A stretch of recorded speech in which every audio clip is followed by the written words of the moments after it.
Okay so देखो हम लोग जो आज एक कोर्स शुरू कर रहे हैं that is specifically for the HPGS prelim. Now as far as the HPGS prelims exam is concerned, सबसे पहले तो मैं आप लोगों को एक ब्रॉडर डायमेंशंस क्लियर करूंगा कि as far as the exam is concerned क्या बेसिक रिक्वायरमेंट्स है हम लोगों को प्री क्वालिफाई करने के लिए. And after that will start with the direct approach और उसके साथ साथ there will be certain test जो हम यहीं पे जो है सॉल्व करेंगे और उसके साथ साथ जो भी इनसाइट्स हैं as far as the exam is concern वो हम यहाँ पे क्लास में साथ के साथ डिस्कस करते रहेंगे. So before starting with the session I want to discuss with you people कि कुछ जो हमारा इस क्रैश कोर्स का जो 4 महीने तक चलने वाला है इसका प्रॉपर एक फ्रेमवर्क जो है वो क्या है. तो जस्ट आप लोग अपनी कॉपीज जैसे बनाएंगे. Just hold on, there are certain candidates who are not able to join. Just give me a second.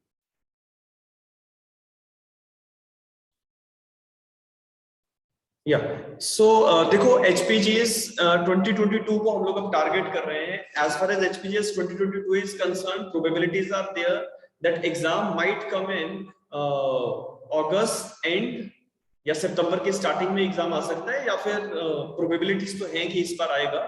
और अगर नहीं आता है तो it will B probably bye the next year in 2023 मार्च. ठीक है, तो फरवरी एंड में आपका एग्जाम होता है and in the end of the March month the mains examination will be there. तो देखो सबसे पहले तो छोटी सी एक जो व्यू पॉइंट है उसको क्लियर करते हैं कि हम इस प्रीलिम्स के कोर्स को यहाँ पे क्यों लेके आए हैं. देखो as you all people know there are 3 stages of HPGS, that is the prelims, mains and the personality test. तो आप में से बहुत सारे ऐसे कैंडिडेट्स हैं जो ऑलरेडी मेरे फाउंडेशन कोर्स के स्टूडेंट्स हैं, एडीए के स्टूडेंट्स हैं. स्पीकर्स काइंडली सभी लोग म्यूट करके रखेंगे सो दैट डिस्टरबेंस ना आए. ठीक है, काइंडली. या सो जैसे मेंस का जो एग्जामिनेशन पैटर्न है, just hold. Shikha, can you please kindly mute your speaker? Just so I've done it. ठीक है. So देखो जहां तक बात है एचपीजीएस के जो पैटर्न की हम लोग डिस्कशन कर रहे हैं, तो मैंने अभी जैसे कहा कि 3 stages are there. Yes, so in 3 stages में prelims, mains and personality test 3 things are there. अब जहां तक मेंस की बात है, मैं सबसे पहले आप लोगों को क्लैरिफिकेशन कर देता हूं. देखो हम लोग प्रीलिम्स पॉइंट ऑफ व्यू से इस क्रैश कोर्स को करेंगे.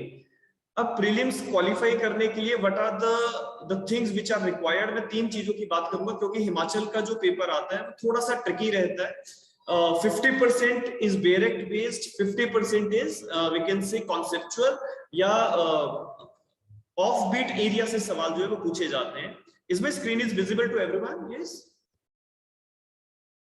Yes sir. ओके. सो देखो प्रीलिम्स के एग्जाम के लिए ना हमें सबसे पहले तो अपना बेरेक्ट पे जो कमांड है वो बहुत ज्यादा इम्प्रोवाइज करना पड़ेगा. ठीक है, number 1, because bare act is a key to success as far as the prelims is concerned. अब बेरेक्ट में भी 2 चीजें होती है. देखो एक तो ये है कि आपने बहुत बार बेरेक्ट पढ़ा है लेकिन फिर भी कहीं ना कहीं एमसीक्यूज जब आप लोग सॉल्व करते हैं तो वहां पे गलती करते हैं. सो एक तो उससे कैसे रेक्टिफाई किया जाएगा दैट वी विल डिस्कस. इसके साथ साथ the other thing which is to be seen as far as the prelims exam is concerned, मैं हिमाचल के पॉइंट ऑफ व्यू से भी बात कर रहा हूं. तो हिमाचल में अमेंडमेंट्स को लेके बहुत सवाल आते हैं. ठीक है, as far as the amendments are concern. ठीक है, तो अलग अलग लॉज हैं, 16 सब्जेक्ट्स आर देयर. तो 16 सब्जेक्ट्स में बहुत सारी अमेंडमेंट्स जो है वो देखने को मिलती हैं. सो उन अमेंडमेंट्स में से सवाल आते हैं दैट ये अमेंडमेंट कब आया था, इसकी इन्फोर्सेबिलिटी की डेट क्या है, etcetera and so on. And the third thing is कि 150 अगर आपके पास क्वेश्चंस आ रहे हैं ना, 3 पेपर होते हैं, civil law 1, civil law 2 and the criminal law. तो 150 क्वेश्चंस में मतलब 50-50 ईच, 50 क्वेश्चंस आपके सिविल लॉ 1 में, 50 सिविल लॉ 2 में और 85 क्रिमिनल लॉ के पेपर में आते हैं. सो 150 क्वेश्चंस में लगभग 20 to 25 क्वेश्चंस ऐसे हो सकते हैं जो आपके कॉन्सेप्चुअल नॉलेज को चेक करेंगे. ठीक है, 25 से 30 सवाल भी हो सकते हैं. So these 25 to 30 questions are outrightly based upon that how we understand the concepts as far as the law is concerned. तो ये प्रीलिम्स की अप्रोच है. देखो प्रीलिम्स के लिए हमें बहुत ज्यादा डिटेल में जाने की जरूरत नहीं होती है. ठीक है, द रीजन इज क्योंकि प्रीलिम्स मैंने जैसे अभी कहा कि बेरेक्ट बेस्ड आपके जैसे 75% का जो एरिया है वो बेरेक्ट बेस्ड रहता है. 10% एरिया जो है वो अमेंडमेंट्स और केस लॉ बेस्ड रहता है 10%, और 15% का एरिया जो है आपका एग्जाम का वो कॉन्सेप्चुअल स्टडीज की बेसिस पे रहता है। सो जहां तक हिमाचल की बात है, जो हमारा लास्ट ईयर का प्रीवियस ईयर पैटर्न्स का अगर आप कट ऑफ देखें तो एक तो ये चीज है कि जो वेरिएट करती रहेगी कि वैकेंसीज कितनी है and along with that paper का पैटर्न कैसा है। बट 105 से लेके 125 तक की रेंज में आपका जो अनरिजर्व्ड कैटेगरी है उनका कट ऑफ जाता है। ठीक है, 105 से 125 मैंने इसलिए मेंशन किया है because you don't know how much vacancies are going to come, you don't know what will be the level of exam. ठीक है, किस तरीके का एग्जामिनेशन जो है वो आएगा। ठीक है, सो लेकिन इसी के साथ साथ बहुत सारे कैंडिडेट्स हैं जिनको किसी रिलैक्सेशन का बेनिफिट मिल जाता है। सो रिलैक्सेशन वाले जो है किसी भी कैटेगरीज में अगर वो फॉल कर रहे हैं तो 90 टू 105 की रेंज में इन लोगों का जो कट ऑफ है वो जा सकता है। सो देखो हम लोगों को तो ऑन मेरिट कंटेस्ट करना है, we are not going to see कि हमें 90 नंबर की तैयारी करनी है, 100 नंबर की तैयारी करनी है, that is not our concern. हमें ये देखना है कि 150 क्वेश्चंस अगर आते हैं so how much we are getting so that we can enter into the mains examination. और हम लोगों का जो पॉसिबल टारगेट होता है वो 120 से 125 की रेंज में आना है। अगर आप 120 से लेके 130 की रेंज में अगर आप फॉल कर जाते हैं so you are basically on the safe side. अब ये 120 से लेके 130 का स्कोर आएगा कैसे, दैट इज अनदर टास्क। तो 120 से लेके 130 के स्कोर को लाने के लिए जो मैं अभी आप लोगों के साथ क्रैश कोर्स में डिस्कशंस करने वाला हूं, उन्हीं बेसिस पे you will get to know that how the prelims is to be cracked, कैसे इस एग्जाम को क्रैक करके आप मेंस एग्जाम में बैठ सकते हैं। देखो आपको जितने भी लोग हैं ना जो ऑलरेडी हमारे स्टूडेंट्स हैं फाउंडेशन कोर्स के या एडीए के कोर्सेज के, ठीक है, तो आप लोग एक चीज देखिएगा, जैसे आपने एडीए के एग्जाम में 5 to 6 सब्जेक्ट्स प्रिपेयर किए थे, 5 to 6, ठीक है। तो हम जब हिमाचल के जुडिशियल सर्विसेज की बात कर रहे हैं ना, तो मैं कुछ एक सब्जेक्ट्स का अगर यहाँ पे जिक्र करता हूँ, like for example there is CPC, after that there will be the evidence act, there will be specific relief act, ठीक है। और अगर मैं सिविल लॉ 2 की बात करूं तो that will be TPA, contract limitation act, along with this Hindu law and HP urban rent control act, ठीक है। तो ये कुछ एक ऐसे सब्जेक्ट्स हैं जिनमें आपको कॉन्सेप्चुअल बेस्ड क्वेश्चंस जो है वो पूछे ही जाएंगे, ठीक है, पूछे ही जाएंगे। और जो हमारा क्रिमिनल लॉ का पेपर है उसमें मैं सिर्फ 2 सब्जेक्ट्स की बात करूंगा, that will be IPC and CrPC. तो ये जो सब्जेक्ट्स मैंने यहाँ पे मेंशन किए हैं आप लोग इनको काउंट कर लीजिए, तो approximately these are 10 subjects, 10 subject है। हिमाचल के जो पूरा करिकुलम है सिलेबस से 16 सब्जेक्ट्स उसमें आते हैं, जिसमें से 10 सब्जेक्ट्स मैंने यहाँ पे लिखे हैं, 3 सिविल लॉ 1 के, 5 सिविल लॉ 2 के और 2 हमारे क्रिमिनल लॉ के। ये 10 सब्जेक्ट्स में आपको कॉन्सेप्चुअल नॉलेज जो है वो आपका चेक किया जाएगा, ठीक है। सीपीसी में, एविडेंस एक्ट में आपको जो है प्रीपोजिशन बेस्ड क्वेश्चंस पूछे जाते हैं, केस लॉ बेस्ड क्वेश्चंस पूछे जाते हैं, तो आपको उस तरीके से मेंस एग्जामिनेशन की तैयारी करनी है। तो व्हेन स्पीकर्स म्यूट करेंगे, कुछ ही के स्पीकर्स अनम्यूट है, ठीक है। So when about these subjects we are undertaking, तो आपको जितने भी लोगों ने एडीए का पेपर अभी दिया है रिसेंटली, या पहले जो लोग हैं एचपीजीएस में कभी मेंस अगर लिखे हुए हैं, तो they people might get to know कि these subjects can not be relied upon the bare act. आप इन सब्जेक्ट्स को बेयर एक्ट के बेसिस पे नहीं कर पाओगे। अगर आप बेयर एक्ट के बेस पे ये सोच के चलेंगे कि मैं मेंस में लिख लूंगा तो the thing is not going to work out. But जो हमारे रिमेनिंग 6 सब्जेक्ट्स, ठीक है, जो 6 सब्जेक्ट्स बाकी बच गए, उन सब्जेक्ट्स में आप बेयर एक्ट की हेल्प जो है मेंस एग्जाम में ले सकते हैं। तो मेंस को क्रैक करना is not that much difficult, because ये 6 सब्जेक्ट्स तो आउटराइट ही हमने बाहर निकाल दिए, जिस 6 सब्जेक्ट्स में हमारा स्टैम्प एक्ट आ जाता है।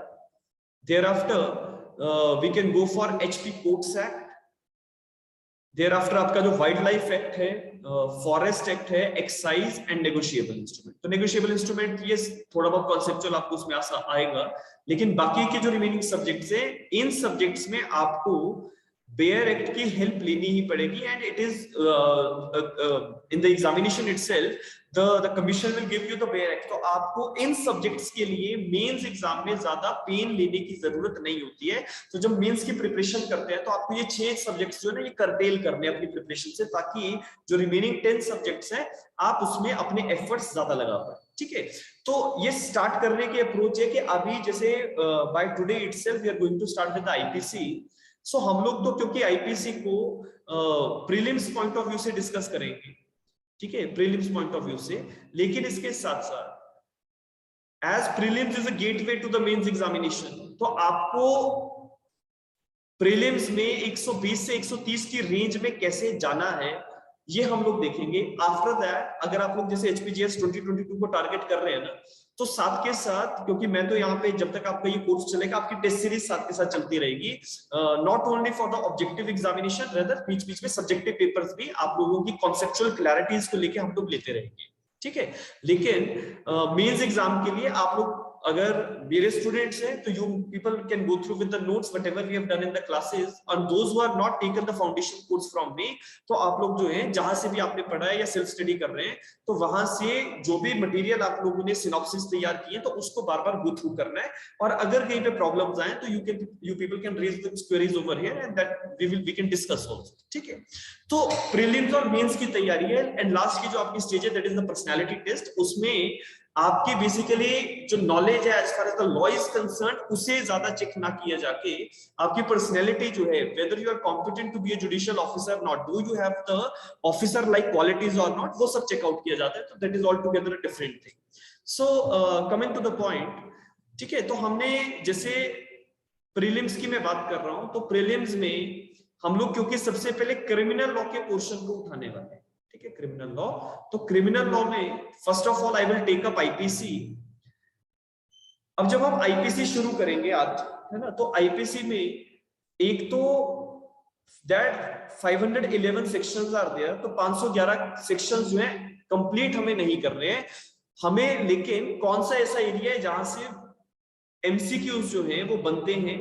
सो ना केवल बेयर एक्ट, रादर बहुत सारी ऐसी टेक्स्ट बुक्स हैं जहां से एग्जामिनर सवाल बनाते हैं, जैसे कि हमारी एक स्टैंडर्ड टेक्स्ट बुक है एसएन मिश्रा की। तो एसएन मिश्रा से आप देखेंगे तो प्रीवियस ईयर्स में बहुत ज्यादा सवाल पूछे जाते हैं, though it is a text book, लेकिन examiner can make frame the questions from those books also, तो उसकी कोई लिमिट नहीं है, ठीक है। तो 500 की 511 सेक्शंस हमें नहीं करने हैं, हमें सिर्फ इसका जो इंपॉर्टेंट एरिया जहां से क्वेश्चंस उठते हैं वो लगभग आपके जो है 350 से 400 सेक्शंस के आसपास ऐसे एरियाज हैं जहां से सवाल बनता है। दूसरा मैंने बात करी कि टेक्स्ट बुक्स में से कुछ एक सवाल पूछते हैं, जैसे किसी एमिनेंट ज्यूरिस्ट का कोई कोटेशन आपसे पूछ सकते हैं, सिमिलरली किसी अमेंडमेंट के बारे में आपसे बात कर सकते हैं, किसी केस लॉ के जजेस के बारे में बात कर सकते हैं। हिमाचल में ऐसे सवाल बहुत आते हैं, लास्ट ईयर के आप अगर आप प्रीवियस ईयर पेपर्स देखें तो बहुत सारे प्रीवियस जो हमारी पुरानी जजमेंट्स हैं उन जजमेंट्स के जो इनसाइट्स है वो पूछे जा सकते हैं, जजेस कौन थे, किस जज ने डिलीवर किया जजमेंट, इस तरह के छोटे छोटे सवाल जो है वो देखे जाते हैं कि लास्ट ईयर पेपर्स में देखे गए। तो आईपीसी को हम जो टारगेट करेंगे वो इस तरह से कि एक तो हम डायरेक्ट बेस्ड, जैसे हमारा जो करिकुलम रहेगा तो हम लोग कोशिश करेंगे 1 to 100 सेक्शंस पहले कंप्लीट करें। 1 to 100 सेक्शंस में जितने भी हमारे पॉसिबल क्वेश्चंस बनते हैं वो सारे पॉसिबल क्वेश्चंस आपके साथ कवर किए जाएं। तो आप लोगों ने करना क्या है, जैसे आप एक सेपरेट रजिस्टर मेंटेन करेंगे, ठीक है, अगर आप लोग आज लेके बैठे हैं दैट आई डोंट नो, लेकिन कल की क्लास से you people must take out the separate register for that, ताकि जितने भी हम पॉइंटर्स या वन लाइनर, मैं वन लाइनर इसलिए कह रहा हूं बिकॉज ये चीजें आपको एग्जाम के लिए तैयार करेंगी, तो वो वन लाइनर आपने तैयार करते जाने। एग्जाम में देखो पॉसिबिलिटीज, अगर मान लो 4-5 महीने में हमारा पेपर आ जाता है, तो आप अगर एग्जामिनेशन हॉल के बाहर डायरेक्ट लेके बैठ जाते हो ना, तो आपकी रिविजन्स जो है वो बिल्कुल नहीं है इसका मतलब, ठीक है। बहुत सारे कैंडिडेट्स क्या करते हैं ना कि वो एग्जामिनेशन हॉल पे चले गए जब, तो at that point of time we are going to read the index of the bare act. तो इंडेक्सिंग जो है ना उससे आप कभी भी अपना जो सब्जेक्ट का रिवीजन है वो नहीं कर सकते। So what you people have to do कि जैसे हम रजिस्टर अभी मेंटेन करेंगे, तो रजिस्टर में जैसे आपने क्रिमिनल लॉ का पोर्शन सबसे पहले डिस्कस करेंगे ना, तो जैसे आईपीसी है, सो आईपीसी के जितने भी मोस्ट पॉसिबल क्वेश्चंस है वो आप अपनी एक इन द क्रोनोलॉजी, जैसे आपके सेक्शन 1 से लेके 511 तक जितने भी मोस्ट पॉसिबल क्वेश्चंस है वो सारे ही कवर होंगे, along with judgments, along with the concepts, along with the illustrations also, ठीक है। तो आपने एग्जामिनेशन हॉल में जाने से पहले अपना जब भी आप रिविजन्स करते हैं ना, तो रिवीजन करते समय आपने वो रजिस्टर को गो थ्रू करना है। Don't go into the bare act, because bare act की लैंग्वेज थोड़ी सी टेक्निकल रहेगी, बेयरेक्ट को ऑल टुगेदर एक साथ गो थ्रू करना डिफिकल्ट है, बेयरेक्ट में सारे केसेस नहीं है, बेयरेक्ट में सारी चीजें नहीं है, तो आप अपनी रिवीजन करते समय कुछ एक चीजें छोड़ देते हैं। तो इसका ध्यान रखना है। I hope everyone has taken out the separate register for these particular classes, ठीक है, और ये बहुत इंपॉर्टेंट साबित होगा। As far as my personal experience is concerned, I have cracked 8 time knock to knock हम लोगों ने प्रीलिम्स क्वालिफाई किया है, एंड इट इज नॉट कि जस्ट होल्ड ऑन, हाँ, सो इट इज नॉट कि आप कर नहीं सकते हैं। और जब हम प्रीलिम्स क्वालिफाई कर रहे हैं ना, तो आपको ये नहीं देखना है कि मेरा कट ऑफ से ऊपर आ जाए, ठीक है, कि अगर 110 गया है तो मेरा 112 आ जाए, 115 आ जाए। आप लोगों को 150 में से कम 130-35 की तैयारी जो है वो करनी पड़ेगी। देखो 150 क्वेश्चन आएंगे हिमाचल की अगर हम बात करें, सो कोई भी व्यक्ति 150 के 150 क्वेश्चंस ठीक नहीं कर पाएगा, ठीक है। No doubt a person is outrightly brilliant, but a person can not complete और he cannot we can say achieve the full marks, पूरे मार्क्स नहीं आ सकते। तो 5-10 नंबर कहीं ना कहीं उसके नीचे से ही कट ऑफ शुरू होता है, जैसे कि आपके 138, 140, 146 यहाँ से कट ऑफ शुरू होता है। सो और बहुत सारे ऐसे सवाल हो सकते हैं एग्जाम में जो आपने शायद अपनी प्रिपरेशंस करते समय ना देखे हो, तो ऐसे सवालों को देख के पैनिक क्रिएट नहीं करना है। बिकॉज अगर आप लोगों ने अच्छी प्रिपरेशन करी है और आपको वो सवाल नहीं आता, तो बहुत सारे ऐसे कैंडिडेट्स हैं जिसको वो चीज नहीं आती, ठीक है, तो वो आपके कट ऑफ से ऊपर जाने का क्राइटेरिया सिलेक्ट नहीं करती है। देखो होता क्या है ना, 150 क्वेश्चन है, 120 कट ऑफ की रेंज में हमें लाएंगे, तो हमें 120 के लिए तैयारी करनी है। हम उन 10 क्वेश्चंस के पीछे ना भागे जिन 10 क्वेश्चंस को कोई भी व्यक्ति नहीं करने वाला है, ठीक है, क्योंकि वो ऐसे क्वेश्चंस होंगे जो बहुत सारे टीचर्स को भी ना आए, बहुत सारे प्रोफेसर्स को ना आए, हम लोगों को भी अपने फोन कभी-कभी बंद करने पड़ जाते हैं, ऐसे सवाल आ जाते हैं। बिकॉज एग्जामिनर जो है ना, वो आउटराइटली जितना डिफिकल्ट पेपर अगर बना सकता है वो कोशिश करेगा, लेकिन exam will not be that much difficult कि आप लोग कर ना पाए। आप लोगों को कम से कम 75 to 80% का एग्जाम जो है वो करने के लिए मतलब आप कॉम्पिटेंट रहेंगे, प्रोवाइडेड आपने ठीक से तैयारी की है। तो इसका ध्यान रखिएगा। बहुत बार ऐसा होता है कि 4-5 सवाल आए और स्टार्टिंग में जैसे आपने क्वेश्चन पेपर उठाया, फर्स्ट, सेकंड, फोर्थ, फिफ्थ जितने 5-6 सवाल थे आपको नहीं आते। So don't get panic from that, because वो अगर 5-6 सवाल आपकी प्रिपरेशन में नहीं थे या बहुत रिसेंट जजमेंट पूछ लिया या कोई ऐसी चीज पूछ ली है जो आपको बिल्कुल नहीं आती है, तो that is not the thing with you only. सिर्फ आपके साथ वो नहीं है, बहुत सारे ऐसे कैंडिडेट्स आपके साथ बैठे, लगभग सारे के सारे जिनके साथ ये दिक्कत आएगी। लेकिन बाकी के जो आपके 120-130 क्वेश्चंस रहेंगे ना, वो आप लोगों को ठीक से करने हैं। और दूसरी चीज जो बहुत इंपॉर्टेंट है कि देखो, हम जब क्वेश्चन पढ़ते हैं ना, तो एक तो मैंने बहुत बार देखा है कैंडिडेट्स, हम लोग टेस्ट सीरीज जैसे लेते हैं, मेरे क्लासरूम्स में आके बच्चे टेस्ट दे रहे हैं, ऑनलाइन बहुत सारे बच्चे कर रहे हैं, तो होता क्या है कि जैसे कोई क्वेश्चन आया तो क्वेश्चन हम लोगों ने आधा पढ़ा और आधा पढ़ते ही हम लोग ओवर कॉन्फिडेंट हो जाते हैं, वे mark it on the OMR sheet.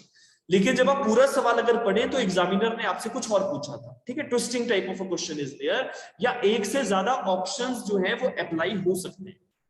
सो ऐसी सिचुएशंस को डील करने के लिए हम ये सेशंस जो है वो करेंगे, ताकि आप नंबर 1 जितने भी क्वेश्चंस हम लोग देखते हैं एग्जाम में आते हैं, उन क्वेश्चंस को एक तो सबसे पहले पूरा पढ़ना है, आधा पढ़ के कभी भी आंसर नहीं देना है। दूसरी चीज, क्योंकि ये हमेशा नुकसान करेगा, आपने अगर 120 सवाल जो है वो मार्क किए और आप बहुत ज्यादा कॉन्फिडेंट है कि मेरे बिल्कुल ठीक होंगे, लेकिन वो 120 में से 5-7 सवाल ऐसे होंगे जो बाद में गलत हो जाएंगे। बहुत बार ऐसा देखा गया है और ये प्रैक्टिस देखी जाती है जनरली, है ना।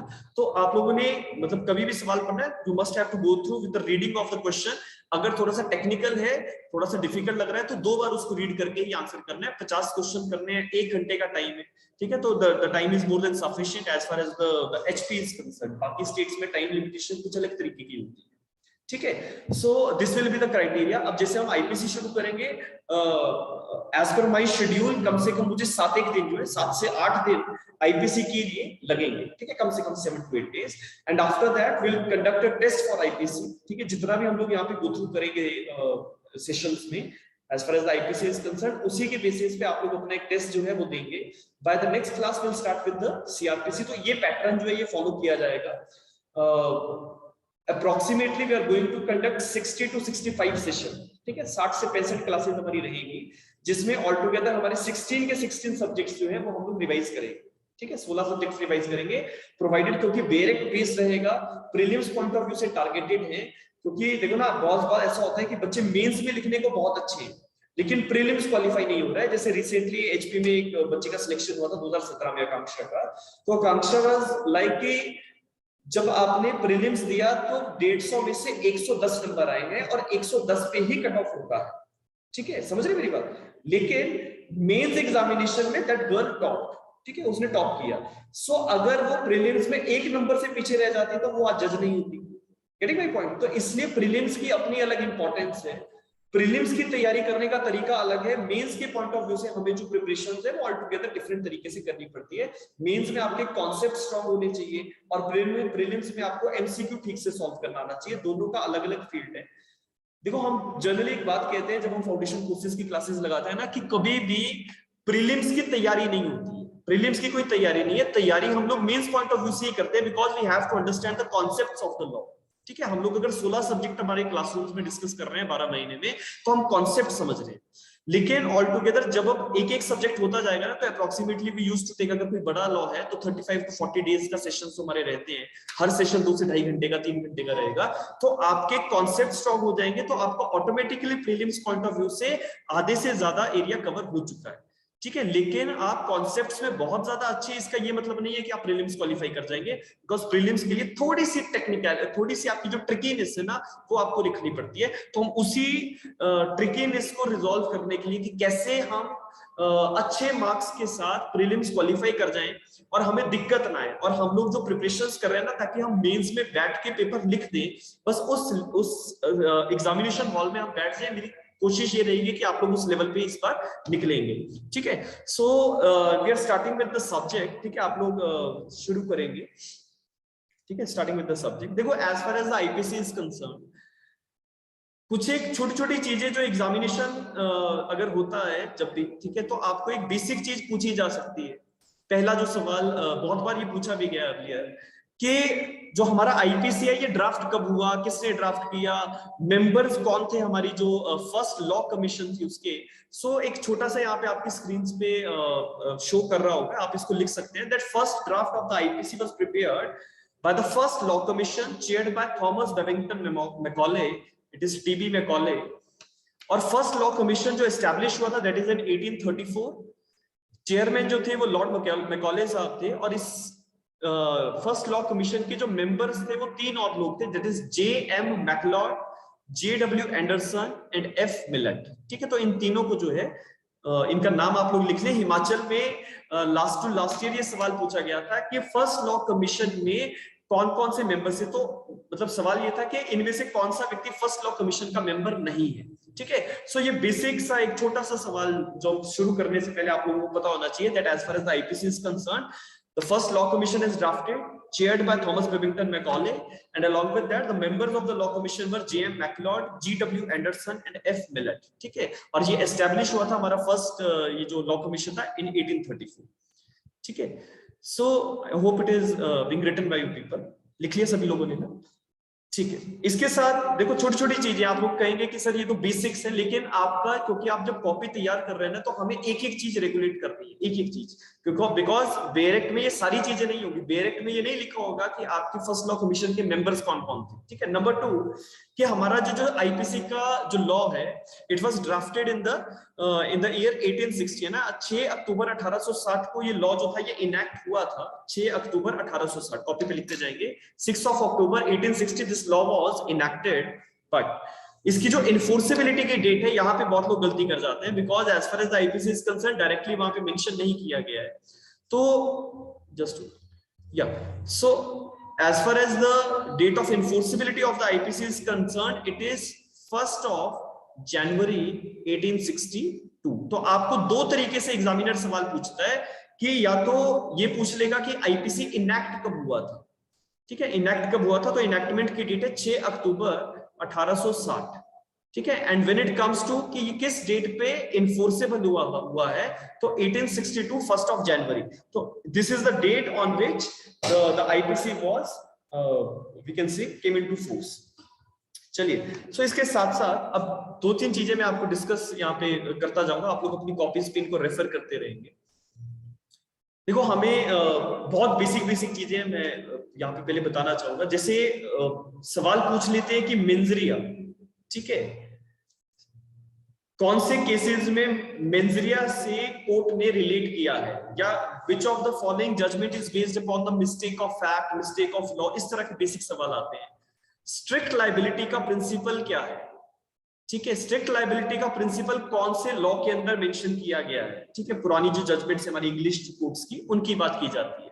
इसके साथ साथ, ठीक है, एक्टस रियस क्या आईपीसी में कहीं पे डिफाइंड है या नहीं, तो ये कुछ एक ऐसी टर्मिनोलॉजीज हैं जिनके बारे में हमें बेसिक नॉलेज जो है वो होनी चाहिए।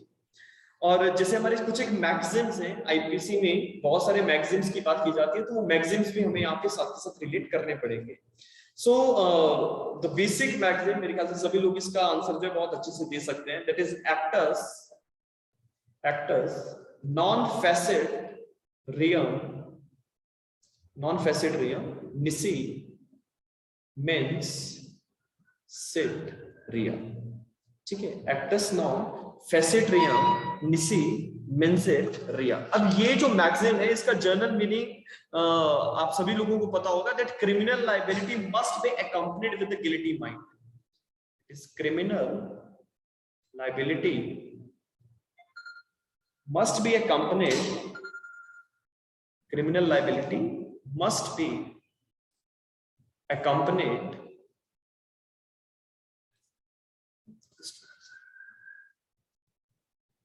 criminal liability must be accompanied with the guilty mind। तो इस मैगजीन में देखो जर्नल मीनिंग तो सभी को पता है, लेकिन जो चीज एग्जामिनर आपसे पूछ सकता है कि ये मैगजीन कौन सी कोर्ट्स ने आपको दिया, तो हमारे इंग्लैंड में दो तरह के कोर्ट्स काम करती थी, one are the equity courts and other one are the common law courts.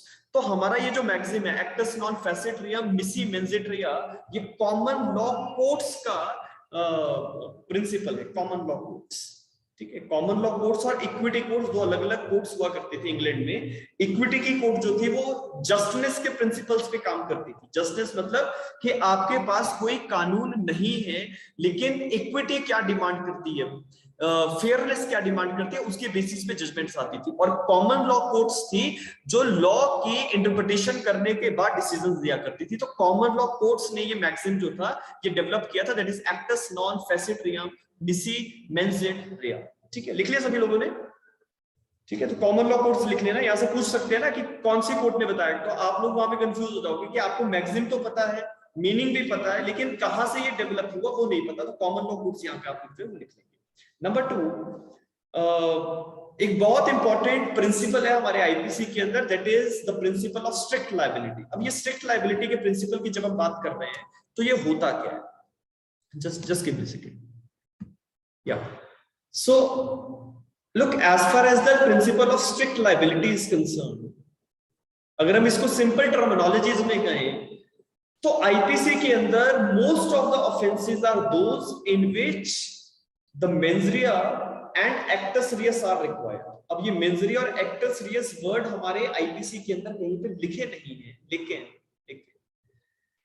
मेंजरिया की तरह के कुछ एक वर्ड्स हमें आईपीसी में मिल जाते हैं, जैसे कि intention, knowledge, reason to believe etcetera, ठीक है। ये कुछ एक वर्ड्स है जो मेंजरिया को डिनोट करते हैं किसी व्यक्ति की इंटेंशंस कैसी है किसी काम को करने के लिए, और जो भी वो कर रहा है क्या वो लॉ से रिस्ट्रिक्टेड है या नहीं, is something is forbidden by law और नॉट। तो अगर कोई चीज फॉरबिडन बाय लॉ है और ऐसा कुछ व्यक्ति करता है तो that is something which we can say mens rea plus acts Reis, ठीक है। अब आईपीसी में मैंने कहा ना कि ये दो वर्ड्स नहीं लिखे, लेकिन आपको इसी तरह की कुछ akin of terminologies are there in the IPC. लेकिन हम बात तो स्ट्रिक्ट लायबिलिटी की कर रहे हैं, तो स्ट्रिक्ट लायबिलिटी का प्रिंसिपल ये होता है कि अगर किसी व्यक्ति ने एक्ट किया है, उस एक्ट को करने के लिए उसका मेंजरिया था या नहीं, अगर ये चीज इररिलेवेंट हो तो वो प्रिंसिपल बन जाता है स्ट्रिक्ट लायबिलिटी का। वो ऑफेंस स्ट्रिक्ट लायबिलिटी के बेसिस पे व्यक्ति की पनिशमेंट को इंडोर्स करता है। तो अगर इसमें एक लाइन में कहूं तो strict liability means where a person is going to be liable for his act and not his punishment is not to be seen on the basis of his guilty intentions। तो आप अगर बिना guilty intentions को देखे सिर्फ act के आधार पे किसी व्यक्ति को लाइबल कर पाए तो वो ऑफेंस हमारे स्ट्रिक्ट लायबिलिटी को डिनोट करता है। अब हमारे आईपीसी के अंदर ना स्ट्रिक्ट लाइबिलिटी को लेके कुछ एक ऑफेंसेस जो है वो रखे गए हैं, like for example the offence of kidnapping. तो किडनैपिंग के ऑफेंस के लिए कहीं पे भी intention, knowledge, reason to believe ऐसे वर्ड्स आपको बिल्कुल नहीं मिलेंगे, ठीक है। सो इसका मतलब if one person takes a child from the lawful guardianship of the other person, कोई व्यक्ति जो गार्जियन है उसकी गार्जियनशिप से आपने अगर बच्चे को बाहर निकाला है, ठीक है, वो अलग बात है कि अब बच्चों का एज क्या रहेगा। तो मेल और फीमेल के केसेस में अलग अलग एज ग्रुप है, एक के केस में 18 साल, एक के केस में 16 साल। But merely the act of a person is making a person liable, the mens rea is not to be seen. So when we are going for this particular principle की strict liability क्या है, तो देखो हम details में तो बाद में डिस्कस करेंगे, जब हम वन बाय वन सेक्शंस में आएंगे ना तो डिस्कशन करेंगे। लेकिन ये स्ट्रिक्ट लाइबिलिटी के प्रिंसिपल को किस जजमेंट में, इंग्लिश लॉ का कौन सा केस था जिसपे इसको इंडोर्स किया गया। So there are several judgments, लेकिन जो इसमें सबसे इंपॉर्टेंट जजमेंट था उस केस का आप लोग नाम लिखेंगे, और उस केस में कोटेशन क्या रेज किया गया था वो भी मैं लिखवा रहा हूं। The case name is Shiraz, SHERRRAS, Shiraz versus D. Rutzen, RUTZEN, Shiraz versus D. Rutzen. Just open. Yeah. So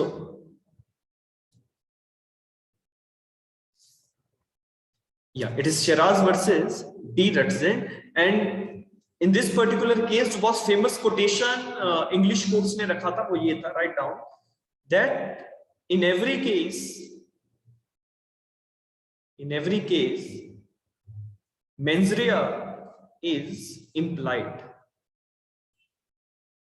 unless the contrary is shown, SHOWN, unless the contrary is shown। कहने का मतलब ये है कि हर केस में हम ये कहते हैं कि मेंस रिया होना चाहिए, लेकिन अगर कहीं पे कॉन्ट्रेरी इंटेंशंस दिखती है लेजिस्लेचर्स की तो हम उसको फॉलो करते हैं। तो जैसे मैंने अभी कहा ना कि ज्यादातर ऑफेंसेस में आपको गिलिटी इंटेंशंस या जिसको मेंस रिया कहते हैं वो दिखेगा, लेकिन कुछ एक ऐसे ऑफेंसेस हैं जिसमें आपको बिना आपकी इंटेंशन देखिए सिर्फ एक्ट के बेसिस पे लायबल किया जा सकता है। तो अगर मैं बात करूं जैसे हमारा ऑफेंस है किडनैपिंग का, तो किडनैपिंग जो है वो इस एक्सेप्शन के अंदर आ रहा है, unless the contrary is shown. The reason is because the legislature has said that merely on the basis of the actus reus a person will be liable। एक व्यक्ति के कुछ करने से उसकी लाइबिलिटी फिक्स हो सकती है, आपको उसका मेंस रिया, उसकी इंटेंशन, उसका knowledge, reason to believe etcetera देखने की आवश्यकता बिल्कुल नहीं है, ठीक है। तो it is contrary shown by the legislature ना, तो these kind of offences are there, जैसे आपका वेजिंग ऑफ वॉर है एटसेट्रा एंड सो ऑन। सो कुछ एक ऐसे केसेस है, बट हमें यहाँ पे एक चीज को ध्यान में रखना है कि शिराज वर्सेस डी रटजन में कोर्ट का कोटेशन क्या है। तो ये कोटेशन कोर्ट का है that in every case mains rea is implied unless the contrary is shown. इस चीज को आप लोग लिख कॉपी पे, ठीक है, राइट इट डाउन। इसके साथ साथ ये क्योंकि शिराज वर्सेस डी रटजन की मैं बात कर रहा हूं ना आपके साथ, तो यहाँ पे एक और चीज को हमें कोरिलेट करना पड़ेगा। दैट थिंग इज कि शिराज वर्सेस डी रटजन का जजमेंट कौन से जस्टिस ने दिया था। हमारे पास बहुत एक एमिनेंट ज्यूरिस्ट हुआ करते थे, justice right, WRIGHT। Justice right ने शिराज वर्सेस डी रटजन के जजमेंट को डिलीवर किया था और उन्होंने ही ये कोटेशन दिया है। इसके साथ साथ एक और केस है जो स्ट्रिक्ट लाइबिलिटी के ऊपर आया है, उस केस का भी आप लोग नाम लिखिए, that is Hobbs, HOBBS, Hobbs versus Winchester, Hobbs versus Winchester corporation. अब इस केस में भी जैसे आपको ना सवाल आ सकता है कि इनमें से कौन सा केस स्ट्रिक्ट लाइबिलिटी से रिलेट नहीं करता है, ठीक है। तो आपके ऑप्शन में अगर शिराज वर्सेस डी रटजन आ गया तो ये स्ट्रिक्ट लाइबिलिटी के रिलेटेड है, हॉब्स वर्सेस विंचेस्टर कॉर्पोरेशन आ गया तो ये भी स्ट्रिक्ट लाइबिलिटी से ही रिलेट करता है। इस केस में जो ऑनरेबल कोर्ट का जो कोटेशन था उस कोटेशन को लिखिए, that you ought to, OUGHT, you ought to construe का मतलब होता है समझना, इंटरप्रेट करना। you ought to construe the statute literally unless something to show that unless something to show that mens rea is required. Mens rea is required. ठीक है, तो कहने का मतलब ये है कि जब भी आप किसी लॉ की इंटरप्रिटेशन करेंगे, so you must constitute that law literally, जो उसमें लिखा है हम उसको फॉलो करेंगे, unless something to show that mens rea is required. तो अगर वहां पे मेंस रिया की बात रखी गई है तो हम फिर उसको फॉलो करते हैं। मेंस रिया की एब्सेंस में अ person can not B made liable. ठीक है, तो ये छोटी छोटी चीजें हैं जो आपको अलग अलग टेक्स्ट बुक्स में ना, देखो आप बिकॉज जिस एग्जाम की प्रिपरेशन कर रहे हैं ना, सो प्रिपरेशंस तो एंडलेस है, लेकिन हम लोगों को within the time frame अपनी प्रिपरेशंस को कंक्लूड करना है। तो you people can not go for rushing to the 5-6 books. ठीक है, तो लेकिन उसका जो असली जो क्रक्स है, वो क्रक्स हम लोग यहाँ पे मेंशन कर रहे हैं, बिकॉज मैंने जैसे पहले ही कहा ना कि जब भी हम एग्जाम के लिए जाएं तो इस रजिस्टर को लेके जाएं, यहाँ पे से सिनॉप्सिस तैयार करके ले जाएं, ताकि at the time of exam you don't feel any uncomfortability at the time when you are answering the question. तो आप लोगों को पता होना चाहिए कि आपने जो है क्या लिखा है। इसके साथ साथ नेक्स्ट जो है कि स्ट्रिक्ट लायबिलिटी के प्रिंसिपल्स मैंने आपको बता दी ना। स्ट्रिक्ट लायबिलिटी का मतलब no mens rea required. Suppose आप लिख सकते हैं strict liability means no mens rea required on the basis of act a person will be made liable. ठीक है, अब इसके साथ साथ मेंस रिया पे बहुत सारे सवाल आते हैं कि इनमें से कौन सा केस जो है वो मेंस रिया से रिलेट करता है। तो वो दो चीजें पूछी जा सकती हैं। Let me come over that now. ठीक है, आप हेडिंग अगर बनाना चाहें तो इस तरह से बना सकते हैं that there are certain cases, write down, there are certain cases which are related with the concept of mens rea. There are certain cases which are related with the concept of mens rea. अब देखो ना, हिमाचल वाले जब सवाल पूछते तो थोड़ा सा ट्रिकी डाल देंगे कि आपको आता भी है लेकिन फिर भी आप आंसर करने के लिए इनकॉम्पिटेंट हो रहे हैं। जिससे सबसे इंपॉर्टेंट केस मैं यहाँ पे मेंशन करता हूँ, it is are versus Prince. R versus Prince. अब देखो ये फॉरेन कंट्री के जजमेंट से, ठीक है, इंग्लैंड के जजमेंट से, तो इंग्लैंड की जजमेंट्स में बार बार हमें आर वर्ड मिलता है, R versus Prince, R versus Tolson etcetera. यार तो ये आर का मतलब रेजिना होता है, REGINA, रेजिना। ठीक है, जैसे हम स्टेट रिप्रेजेंट करते हैं ना, हमारे इंडिया में अगर केसेस होंगे तो स्टेट या यूनियन वर्सेस एक्यूज एटसेट्रा, तो उसी तरह से इंग्लैंड में रेजिना या फिर क्वीन लिखा जाता था। ठीक है, तो आर वर्सेस प्रिंस का जो केस है that is related with the principle of mistake of fact, mistake of fact. और ये भी कहा जाता है that this case is related with the concept of mains Riya. Strict liability के बेसिस पे व्यक्ति की लायबिलिटी बनी थी, स्ट्रिक्ट लायबिलिटी लिख सकते हैं। इस केस में हुआ क्या था, मैं आपको ब्रीफ में बताता हूं कि ये जो प्रिंस है इसने एनी फिलिप्स नाम की एक लड़की थी। ठीक है, उस लड़की ने इसे बताया था that she was above the age of majority, वो 18 साल से उम्र में ज्यादा है और देखने में भी वो लड़की जो थी वो बड़ी लगती थी, बट एक्चुअल में उसकी उम्र जो थी वो 14 साल थी।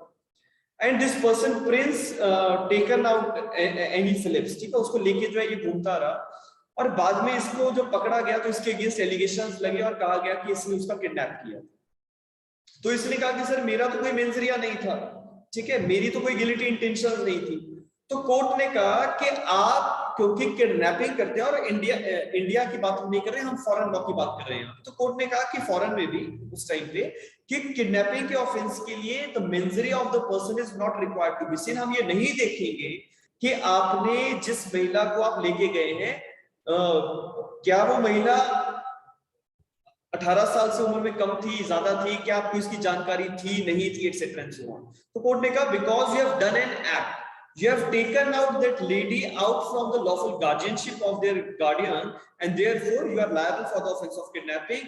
So कहा जाता है कि जो आर वर्सेस प्रिंस का जो केस था, ये स्ट्रिक्ट लायबिलिटी के बेस पे एक व्यक्ति की लायबिलिटी जो थी वो डिसाइड हुई। आप लिख सकते हैं the person was convicted on the basis of the principle of strict liability. The person was convicted on the ground of strict liability, no mens rea required। ठीक है, और ये जो जजमेंट है आर वर्सेस प्रिंस का, ये judgement deliver किया था it is Justice Blackburn। आप लिख सकते हैं it is delivered by Justice Black BURN, ठीक है। अब ये पूछ सकते हैं कि आर वर्सेस प्रिंस का जजमेंट किस जस्टिस ने डिलीवर किया था जजमेंट, तो it is Justice Blackburn who has delivered this particular judgment, ठीक है। तो these are the basic things which you people must have to understand, ठीक है। इसके साथ साथ समझ गए ना। और ये भी पूछा जाता है कि आर वर्सेस प्रिंस किससे रिलेट करता है, तो ये व्यक्ति ने प्ली लिया था, प्रिंस ने प्ली लिया था मिस्टेक ऑफ फैक्ट का, लेकिन ये प्ली सस्टेन नहीं हुआ, the plea was not sustain, तो मिस्टेक ऑफ एनी फैक्ट का बेनिफिट इसे नहीं मिला था, ठीक है। तो इसका छोटी छोटी चीजें ध्यान रखना है। Coming to the next point, एक और केस है that is Queen versus Tolson. Queen versus Tolson, ये हमारा जजमेंट 1889 का है, क्वीन वर्सेस टॉल्सन। मैं छोटे छोटे पॉइंटर्स आप लोगों को देता जा रहा हूं, आई होप आप लिख रहे हैं, ठीक है। क्वीन वर्सेस टॉल्सन का केस जो है, again it is related with the mistake of fact, ठीक है, मिस्टेक ऑफ फैक्ट से रिलेट करेगा।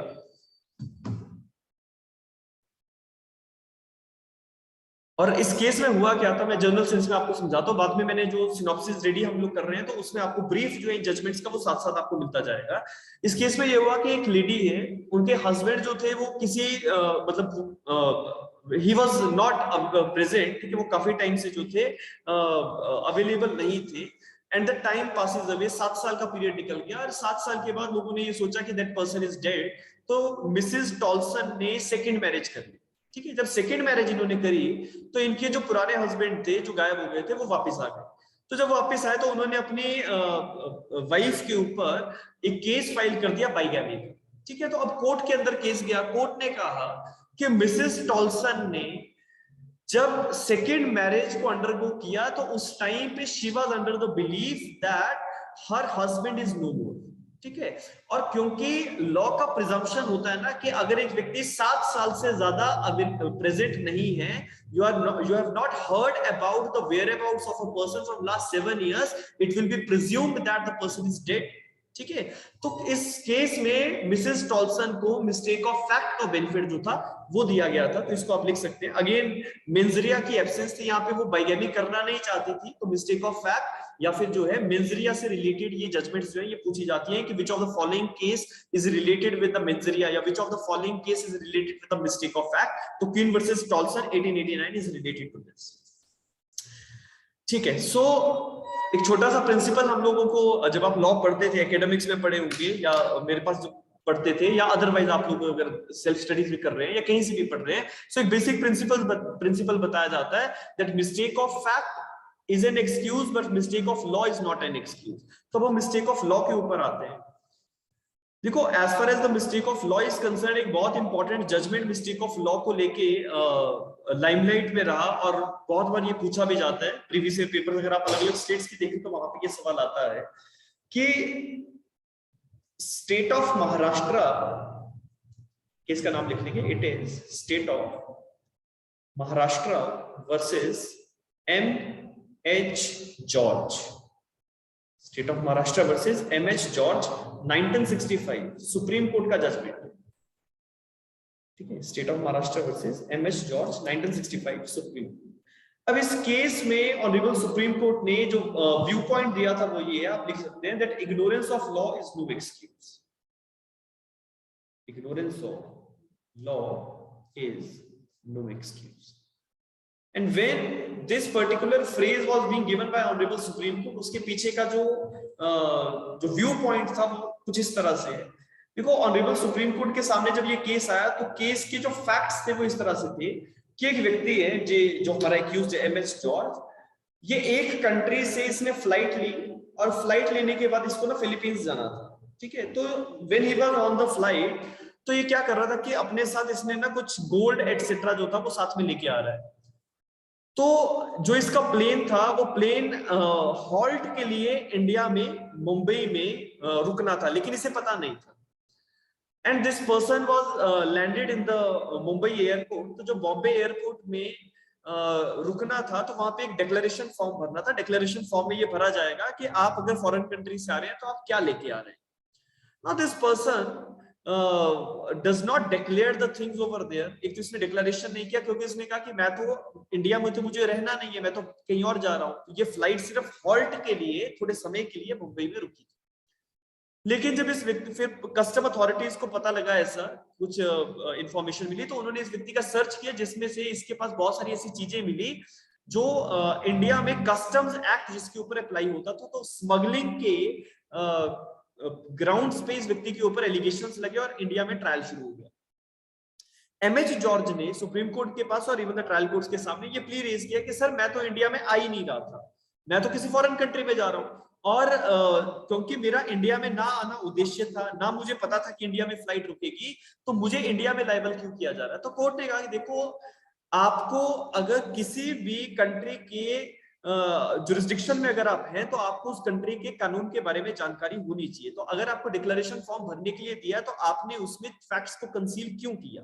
And this thing is, because you don't know the law of India, it does not mean that you are getting any benefit from that. तो court ने reasoning अपनी mention कर दी that ignorance of law is no excuse. It is no excuse. तो इस MH George को India में जो था वो पनिश किया गया, कन्विक्ट किया गया। द रीजन इज, कोर्ट ने बड़ा सिंपल टर्मिनोलॉजीज में एक चीज कह दी ना, देखो कि अगर हम इस चीज को अलाउ कर दें एक्सक्यूज के तौर पे, तो हर व्यक्ति ये कह सकता है that I don't know the law and therefore I am not liable. ठीक है, तो ignorance of law is no excuse, whether the person is an Indian national और he is a foreign national, it will not create any difference, कोई difference create नहीं होता है। ठीक है, इसके साथ साथ coming to the next point, ठीक है, जो नेक्स्ट हमारा केस है, एक इंडियन केस पूछा जाता है मेजरिया से related.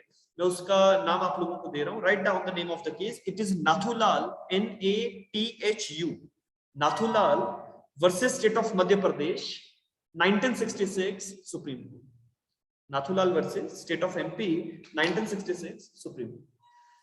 Now in this particular case, ये अगेन देखो ना, हमारे इंडिया में 1966 की अगर हम बात करें, सो बहुत सारी ऐसी चीजें थी जो कंट्रोल्ड वे में चलती थी, जैसा राइस था, राइस चावल, या फिर आपका जो शुगर है चीनी, तो ये राइस शुगर एटसेट्रा जो है इजीली मार्केट में अवेलेबल उस टाइम पे नहीं होती थी, बिकॉज इसकी जो सप्लाई थी वो लिमिटेड थी। यस, तो सप्लाई लिमिटेड होने के कारण से government used to regulate everything. तो गवर्नमेंट ने क्या किया कि जैसे राइस है, शुगर है, या कुछ एक पल्सेस हैं, स्पेसिफिक काइंड ऑफ पल्सेस, तो इनको रेगुलेट किया कि इनको सिर्फ गवर्नमेंट जो डिपो होते हैं हमारे, वहीं से सेल आउट किया जाएगा। तो उस टाइम पे ऐसे बहुत सारे केसेस होते थे कि लोग जो है वो उसको गवर्नमेंट अप्रूव्ड डिपो से ना निकालते, खुद सेल आउट करना शुरू कर देते थे, तो जो कि एक ऑफेंस माना जाता था। आपको लाइसेंस लेना है, उसके बाद ही आप ये सेल कर सकते थे। तो Nathulal versus state of MP जो है, उसमें एक व्यक्ति ने जो कंट्रोल्ड आर्टिकल था, उस कंट्रोल्ड आर्टिकल को उसने पब्लिक सेल पे जो है वो डाल दिया, जिसके कारण से उसके ऊपर केस बना। तो इस व्यक्ति को कन्विक्ट किया गया और कहा गया that there was, we can say, the mens rea guilty intentions are there and hence you are liable for that. तो Nathulal versus state of MP का जो जजमेंट है, again it is on the point of mens rea. ये पूछ लेते हैं that which of the following case is related to the mens rea, तो Nathulal versus state of Madhya Pradesh जो है वो भी पूछा जाता है। ठीक है, I hope you have written this thing. ठीक है, Nathulal versus state of Madhya Pradesh. ठीक है, so these are the general judgments है ना, जो हमें अभी इसके साथ और भी हम लोग टाइम टू टाइम तो डिस्कस करते रहेंगे, लेकिन ये मैंने अभी इससे स्टार्ट किया है आज का सेशन। तो एक तो सबसे पहले मुझे आप लोगों को फेमिलियर करना पड़ेगा क्लासेस के साथ। ठीक है, नंबर 2 कि दीज आर द बेसिक्स। ठीक है, अब इसमें बहुत ज्यादा मुश्किल तो मैं कुछ भी नहीं बता रहा हूँ, it is very easy things. ठीक है, लेकिन ये कि हम लोगों ने क्या इन चीजों को ध्यान में रखा या नहीं रखा, बिकॉज जब एग्जाम आएगा तो यही चीजें आएंगी और हमें स्ट्रेटेजिकल प्रिपरेशंस करनी है। Strategical preparation does not mean that you are putting a lot of hard work and you are reading a lot of books but you are not able to understand the question which is there in the exam. So हम लोगों का काम ये है कि पहले हमें वो जो सवाल आता है ना प्रीलिम्स, वो सवाल समझ में आ जाए और उसका आंसर ठीक से करना है। ठीक है, Sushmita, you are saying that Nathulal के रेशियो में क्या एमएच जॉर्ज वाला ही था? देखो, नाथूलाल के केस में yes, the pointers were same लगभग, क्योंकि जैसे आपका जो एमएच जॉर्ज का केस था उसमें भी कोर्ट ने यही पॉइंट कहा था that ignorance of law is no excuse, and same Nathulal की जजमेंट में भी this person raised the plea over there, sir, I don't know that this particular substance is controlled by the government authorities. तो court ने कहा कि you don't have this excuse that कि आप ये कहें कि मुझे कानून के बारे में जानकारी नहीं है। So whatever you are stating it is fine, ठीक है, वो ठीक वही आप कह रहे हैं, ठीक है। So now coming to the next point, इसके साथ साथ देखो एक छोटा सा पॉइंट मैं यहाँ पे और रखता हूँ, एक केस का नाम लिखेंगे, इट इज जस्ट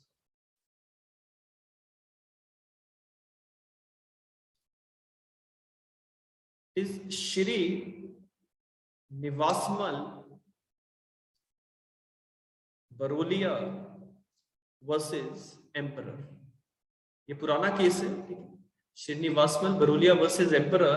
इस केस में भी जो व्यू पॉइंट है आप उसको सिर्फ लिखेंगे, that is मेंजरिया is an essential element, मेंजरिया is an essential element for an offense, मेंजरिया is an essential element for an offense, ठीक है। लेकिन ये हर जो भी हम यहाँ पे पॉइंटर्स रीज कर रहे हैं ना या देख रहे हैं, तो हर तरह की जजमेंट का अलग एक व्यू पॉइंट है, अलग कंटेक्स्ट में वो जो है बात कर रहा है, ठीक है। कोई डाउट अभी तक जितना हमने डिस्कस किया, if anyone having any doubt in that you can raise over here. Yes anyone? Please वो आपने जो आईपीसी के ड्राफ्टिंग कमेटी के मेंबर्स बताए थे उनके नाम रिपीट कर दोगे प्लीज? ठीक है, मैं यहाँ पे आपको स्क्रीन पे शो कर रहा हूँ, you can write just yes. तो स्क्रीन पे दिख रहा है ना? No sir. Just hold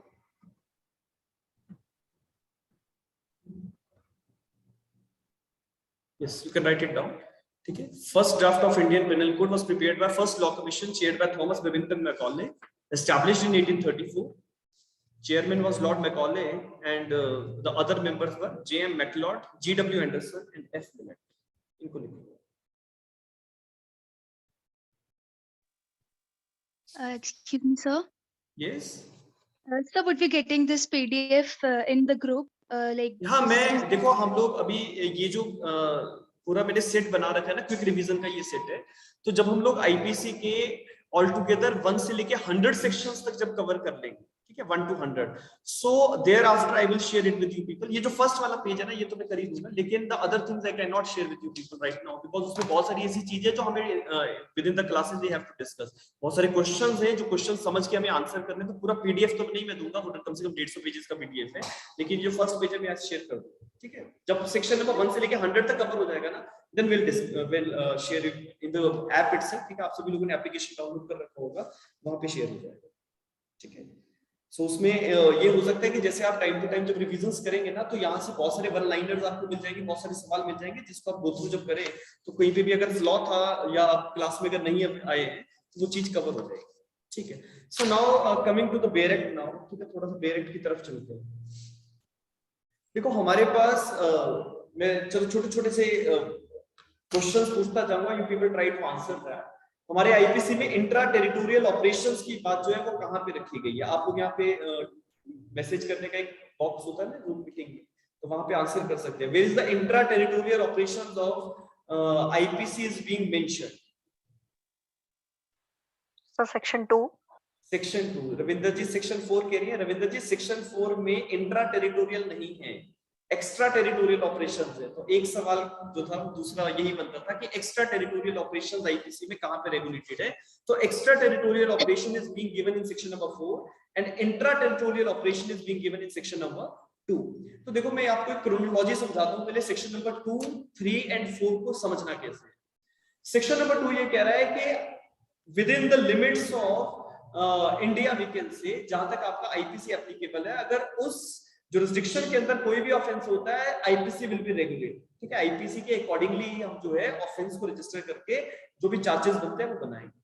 section number 4 कहता है कि एक्स्ट्रा टेरिटोरियल ऑपरेशंस आईपीसी के कब रहते हैं? तो extra territorial operations of IPC means कि एक व्यक्ति जो इंडियन नेशनल है, अभी हम डायरेक्ट में भी आएंगे, ठीक है, लेकिन समझ लो पहले, एक व्यक्ति जो इंडियन नेशनल है, अगर वो किसी फॉरेन कंट्री में जाके कोई अपराध करता है, ठीक है, अ person is an Indian national and he commits an offence outside India, तो अगर वो व्यक्ति इंडिया में हमें मिल जाता है, मान लो वो फॉरेन कंट्री से वापस इंडिया में आ जाता है या उसको एक्स्ट्राडाइट करवाया जाता है या कुछ भी प्रोसेस अगर फॉलो होता है, सो इंडिया में उस व्यक्ति का ऑफेंस जो है वो रजिस्टर करके ट्रायल चलाया जा सकता है।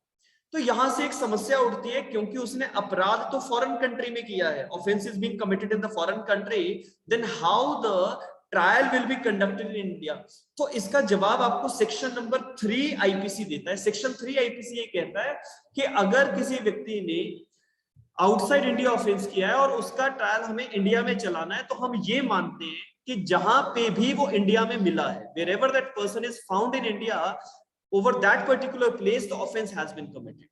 ठीक है, मैं एक छोटा सा उदाहरण देता हूं। मान लीजिए जिसमें अभी धर्मशाला में हूं, तो एक व्यक्ति जो धर्मशाला का रहने वाला है, that person goes to America, और अमेरिका में जाके वो कोई अपराध करता है, and that person comes back। तो या तो अमेरिका में वो पनिश हो जाता, लेकिन वो अमेरिका से भाग के इंडिया आ गया, और इंडिया में वो व्यक्ति हमें पठानकोट में मिलता है। ठीक है, तो अब वैसे तो देखो ना इंडिया में ऑफेंस हुआ, ना पठानकोट की कोर्ट का जुरिस्डिक्शन है, लेकिन सेक्शन नंबर 3 हमारा आईपीसी का red together with 188 of CrPC, क्योंकि सेक्शन नंबर 188 सीआरपीसी का आउटसाइड इंडिया अगर ऑफेंसेस होते हैं तो इंडिया में कोर्ट का जुरिस्डिक्शन कैसे बनेगा उसकी बात करता है। सो नाउ क्योंकि that person is found in Pathankot, it will be deemed as if, ऐसा है नहीं लेकिन मान के चलेंगे that the offence has been committed within Pathankot itself. ठीक है, तो ये मान के चलेंगे, क्योंकि हमें इंडिया में ऑफेंस रजिस्टर करके इंडिया के पुलिस वाले इन्वेस्टिगेट करेंगे उसको, और इंडिया की कोर्ट्स में ट्रायल चलाना है। तो जनरली तो इंडिया में कुछ भी नहीं हुआ, तो उसका जो प्रोसेस है कि आप एक ब्रिज ड्रॉ कर रहे हैं, एक व्यक्ति ने जिसने अपराध बाहर किया था लेकिन वो इंडिया में मिला है, तो उसको इंडिया में पनिश किया जा सकता है या नहीं। तो दो चीजें हो सकती है, या तो हम उसको एक्स्ट्राडाइट कर दें, उसका प्रत्यर्पण कर दें, उसको बाहर भेज दें, और दूसरी चीज हो सकती है कि हम उसको इंडिया में ही ट्रायल चला लें।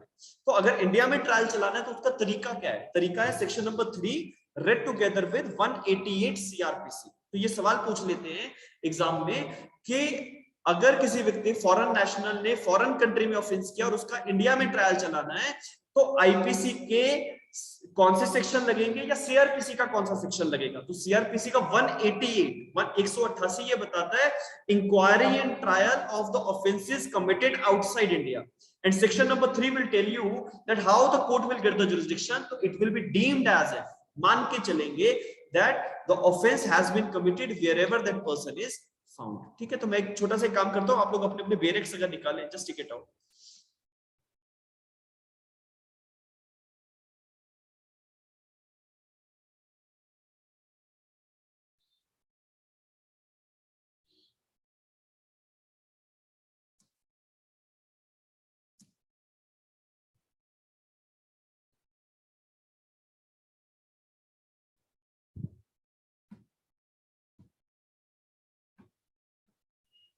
देखो सेक्शन नंबर 2 कह रहा है that every person shall be liable to punishment under this code and not otherwise for every act और omission contrary to the provisions thereof of which he shall be guilty within India.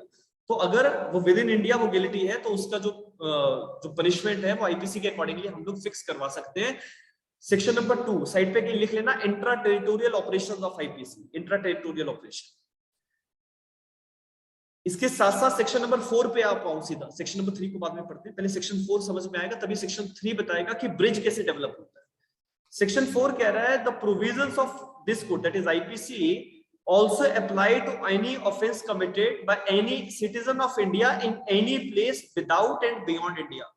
तो अगर कोई भी Indian national India के बाहर, ठीक है, कोई भी अपराध करता है, without and beyond India means outside the territorial limits of India, if that person is committing any offence, तो एक्स्ट्रा टेरिटोरियल ऑपरेशन है आईपीसी का। कि देखो आईपीसी इंग्लैंड में अप्लाई नहीं होता है, अमेरिका में अप्लाई नहीं होता है, लेकिन by purview of section number 4 we are making IPC applicable over that particular person. हम उसके ऊपर आईपीसी की धाराएं जो है वो लगा रहे हैं। लगाने का तरीका सेक्शन नंबर 3 और 4 रेड टुगेदर विद 88 हमें बताता है। तो अगर कोई भी इंडियन नेशनल फॉरेन कंट्री में जाके कोई अपराध करता है तो आईपीसी उसके ऊपर लगाया जा सकता है, लेकिन इसके साथ बहुत सारे और फैक्टर्स हैं कि एक्स्ट्राडिशन अगर हो सकता है या नहीं, and a lot of things are there. ठीक है, दूसरा कि अगर कोई भी व्यक्ति, ठीक है, सेकंड क्लॉज को मैं अगर देखूं तो लिखा है एनी पर्सन। एनी पर्सन का मतलब either a person is Indian national और a person is foreign national, it will not create any difference, any person. लेकिन वो व्यक्ति मौजूद कहां है?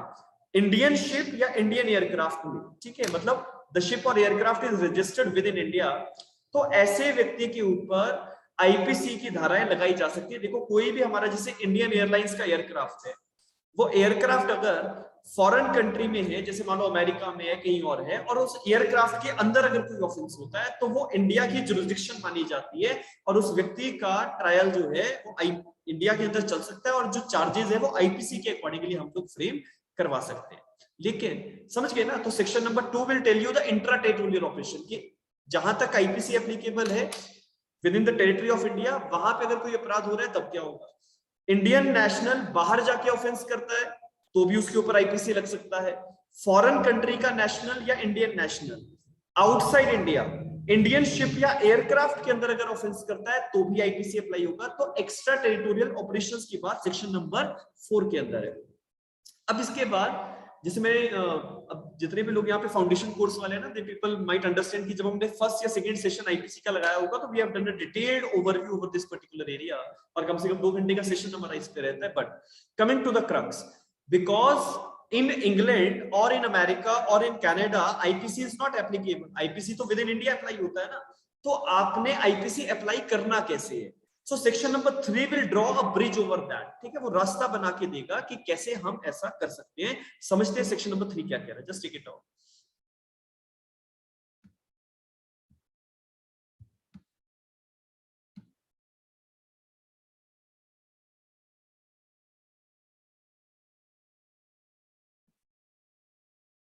Yes, so section number 3 कह रहा है any person liable by any Indian law to be tried for an offense committed beyond India, ठीक है, कि कोई भी व्यक्ति जो आईपीसी अकॉर्डिंगली या हमारे इंडियन लॉज के अकॉर्डिंगली उसका ट्रायल चलाया जा सकता है, पनिश हो सकता है, लेकिन उसने अपराध क्या किया, for the offense committed beyond India shall be dealt according to the provisions of this code, that is IPC will be applicable for any act committed beyond India in the same manner as if such act has been committed within India। तो हम वैसे ही उस व्यक्ति को entertain करेंगे जैसे उसने India में अपराध किया हो, ठीक है। लेकिन उसने इंडिया में ऑफेंस कहां पे किया इसके बारे में सेक्शन नंबर 3 ने कुछ नहीं बताया, ठीक है।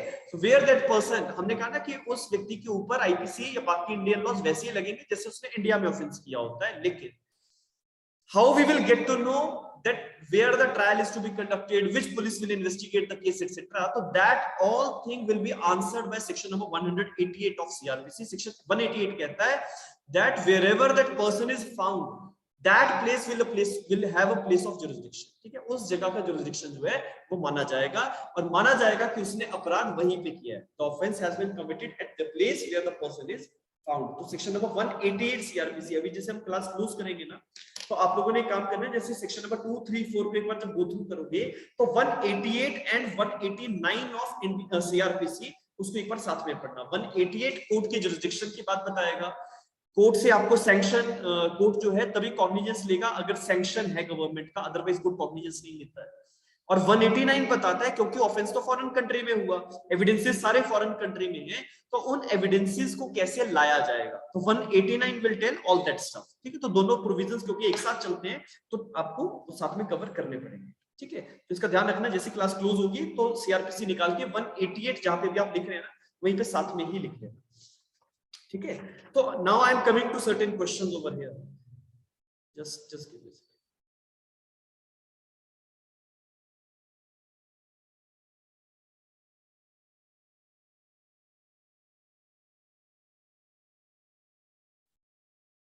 So the first question is, ये क्वेश्चन बहुत बार आप पुराने पेपर उठा के लाओगे अगर तो 10 बार मिल जाएगा, that which section deals with the intra-territorial operations of IPC, intra-territorial operation of the court की बात है, तो इसका आंसर ABCD में से आंसर will be A, ठीक है। Section number 2 will tell you that there will be the intra-territorial operations of IPC, कि अगर इंडिया के अंदर कोई अपराध होता है तो IPC वहां पे लगेगा। इसके साथ साथ एक दूसरा क्वेश्चन है, it is a lengthy question, I am reading over here and then I will discuss it with you people. आप लोगों को स्क्रीन पे ये दिख रहा होगा। देखो सवाल कुछ इस तरह से है, मैं पहले सवाल पढ़ता हूँ फिर इसका हिंदी भी इसका इंटरप्रिटेशन करके दूंगा, अगर किसी को समझ में आ जाएगा तो नहीं आएगा तो विल टेक इट अगेन। लिखा है, a Pakistani citizen while staying in Karachi made false representations to the complainant at Mumbai. एक पाकिस्तानी नेशनल है, कराची में रहता है, इंडिया में एक व्यक्ति को फॉल्स रिप्रेजेंटेशंस कर रहा था through letters, telephonic calls and telegrams, and induced the complainant to part with money amounting over ₹5 lakh to the agents to the accused at Mumbai. तो कराची वाले उस व्यक्ति ने मुंबई के एक व्यक्ति को इंड्यूस किया, झूठ बोला कुछ और कहा कि 5 लाख रुपए मेरा एक व्यक्ति एजेंट है वहां पे बॉम्बे में, उसको हैंड ओवर कर दे, so that rice could be shipped from Karachi to India, कि वो जो चावल का जो सौदा कर रहे थे लोग, वो कराची से शिप इंडिया के लिए उसको भेज दे. But the rice was never supplied. The accused was arrested while he was in England.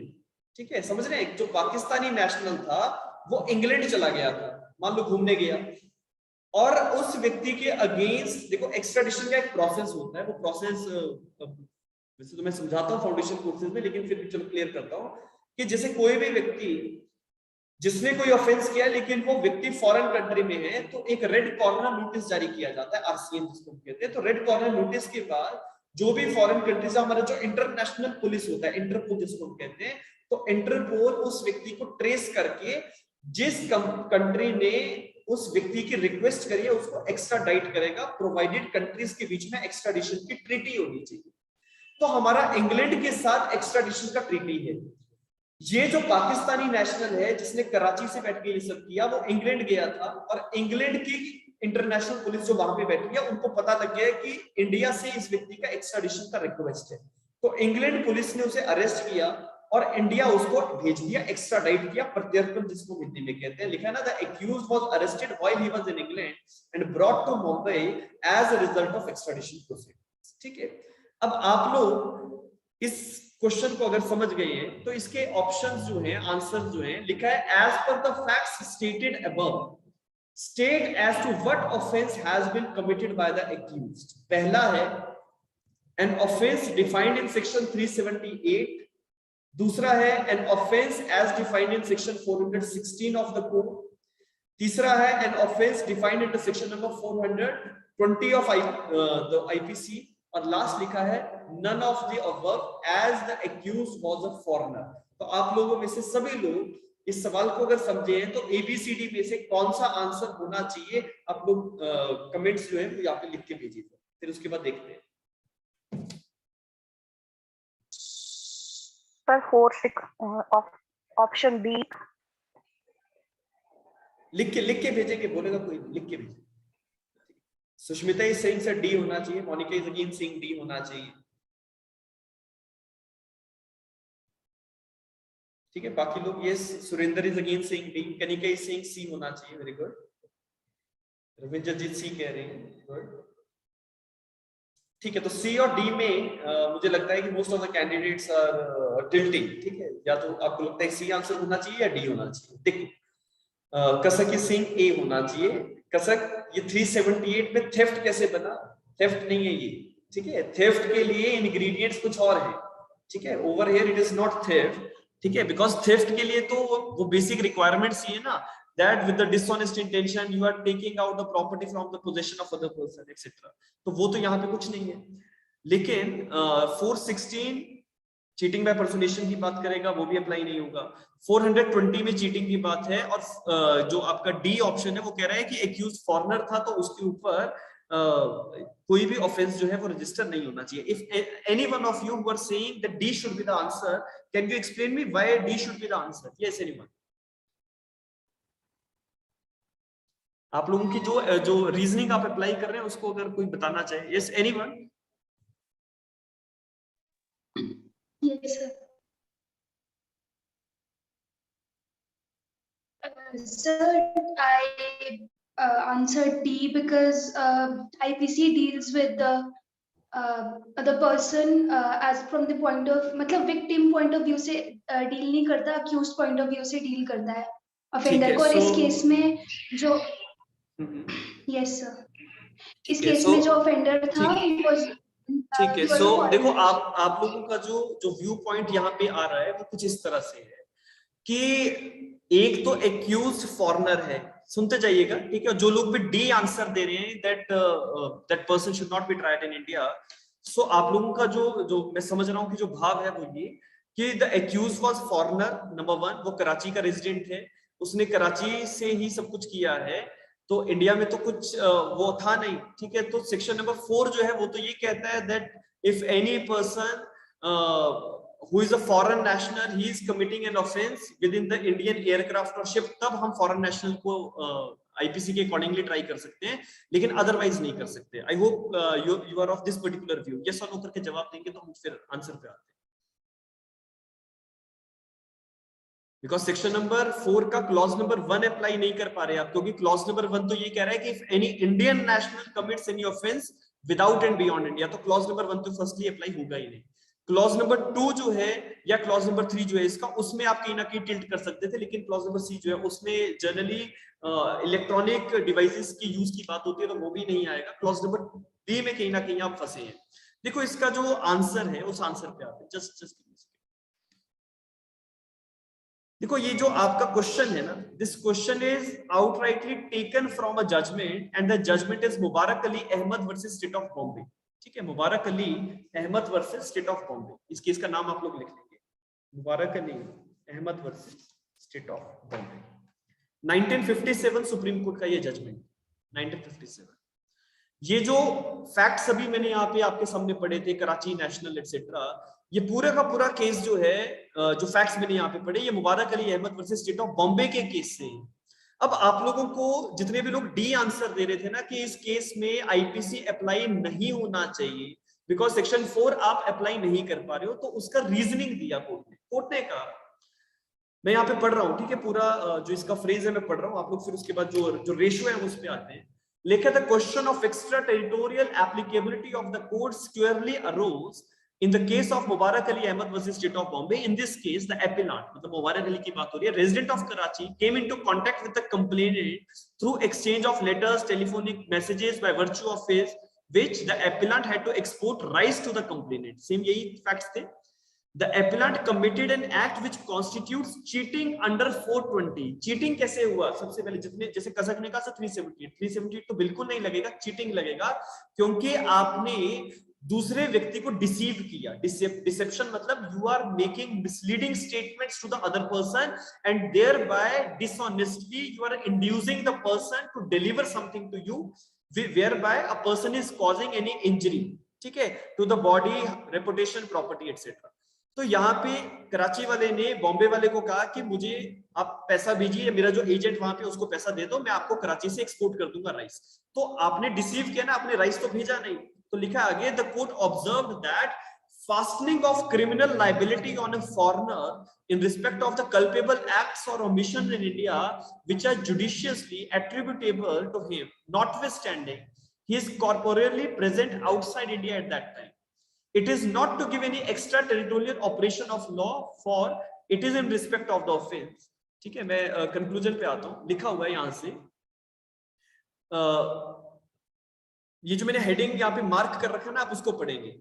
Court ने इस व्यक्ति को इंडिया में जब ट्रायल चलाने का ऑर्डर पास किया और कहा कि इंडिया कोर्ट की जुरिसडिक्शन है, उसके पीछे की जो रीजनिंग कोर्ट ने दी वो ये थी that the court held that it is the location of the offense which is relevant and not the location of the offender. Mark कर लेंगे, और कॉपी पे अगर लिखना चाहते हो तो लिख लेना, सेक्शन नंबर 4 जहां पे आपने अभी बना रहे हो ना, तो वहीं पे लिख लेना that in Mubarak Ali Ahmed versus State of Bombay, the court held that, लिखते जाओ, in Mubarak Ali Ahmed versus State of Bombay, the court held that the location of the offense is relevant. The location of the offense is relevant and not the location of offender. And not the location of offender. अपराध हुआ कहाँ है ये माने रखता है, व्यक्ति कहाँ पे मौजूद है ये माने नहीं रखता। तो यहाँ पे क्योंकि व्यक्ति ने जो अपराध किया था वो इंडिया के अंदर किया है, सो हम उसके ऊपर सेक्शन नंबर 4 के accordingly red together with section number 3 IPC की एप्लीकेबिलिटीज कर सकते हैं। इसी के साथ ना नीचे इस जजमेंट को रेफर करते समय कोर्ट ने 2-3 जजमेंट्स और रेफर करी, जिसमें से व्हीलर वर्सेस एम्परर का एक केस था, उसमें भी यही पॉइंट था। लिखा है, it was observed that a foreigner who initiate an offence outside India that take effect on Indian territory is liable under IPC for the offense in question. तो अगर किसी व्यक्ति ने फॉरेन कंट्री में अपराध शुरू किया लेकिन उसका एक्चुअल इंपैक्ट जो है वो इंडिया में आता है, तो हम उसके ऊपर आईपीसी की एप्लीकेबिलिटी कर सकते हैं। तो these are the things which we have to understand. ठीक है, समझ में आया या नहीं आया? इसको लिख लिया ना सभी लोगों ने? Yes everyone. ठीक है. So location of the offender is relevant. It is not where the location of the incident is relevant, not the location of the offender. This is the crux. मुबारक अली अहमद. तो यहाँ पे आपका जो आंसर है वो क्या होना चाहिए था? It should be C, that the offense can be tried under as per section 420 of IPC. तो 420 के अंदर जो चीटिंग का अपराध है वो यहाँ पे बनता है. ठीक है. So coming to the next point, clear हो गया ना सभी लोगों को? यस एवरीवन, यस और नो करके जवाब देंगे. Yes sir. ठीक है. सो इसका ध्यान रखना. अब ये कुछ ऐसे सवाल है ना जो हमें डायरेक्ट लॉ की एप्लीकेशन नहीं हो रही है, ठीक है, लेकिन इसपे हम बात कर रहे थे एक्स्ट्रा टेरिटोरियल की. लेकिन आप देखें तो सेक्शन 4 तो लगे नहीं रहा, बिकॉज सेक्शन 4 का फर्स्ट क्लॉज भी नहीं लग रहा, सेकंड भी नहीं लग रहा, थर्ड भी नहीं लग रहा. ठीक है. तो कोर्ट ने कैसे किया? तो कोर्ट ने basically intra territorial operations of IPC की तरफ टिल्ट हो गया. कोर्ट ने कहा because the offence is committed within India the person should be made liable. Extraterritorial section 4 में नहीं जाना है. माइंडेड, सेक्शन 4 तो लगेगा ही नहीं, because neither the person is Indian national, neither the offence is committed with in Indian aircraft और ship. तो section 4 तो नहीं लगेगा. लेकिन इंट्रा टेरिटोरियल ऑपरेशंस की तरफ कोर्ट ने टिल्ट किया और वहां से कोर्ट ने ये व्यू पॉइंट उठाया कि ऑफेंस कहां हो रहा है ये मान्य रखता है, ऑफेंडर कहां है ये मान्य नहीं रखेगा. तो इट इज रेलेवेंट. ठीक है. Coming to the next point. अब देखो आपके इंट्रा टेरिटोरियल और extra territorial operations of IPC से ऐसे सवाल बन के आ सकते हैं. तो इन चीजों का हमें छोटी-छोटी चीजें का ध्यान रखना. Now coming to the next point. अब मैं इसके साथ एक नेक्स्ट क्वेश्चन है यहाँ पे आपके सामने रखता हूँ. Let us see what is the question. अब सेम इसी से रिलेटेड है. नेक्स्ट क्वेश्चन आपका लिखा है ए इंडियन हिंदू मेल. ठीक है. एक व्यक्ति जो है हिंदू है, इंडियन मेल सिटीजन है, who has a wife and 3 children living in India, goes to United States for higher studies. ठीक है. मैं जस्ट होल्ड अपनी तरफ स्क्रीन शेयर नहीं, just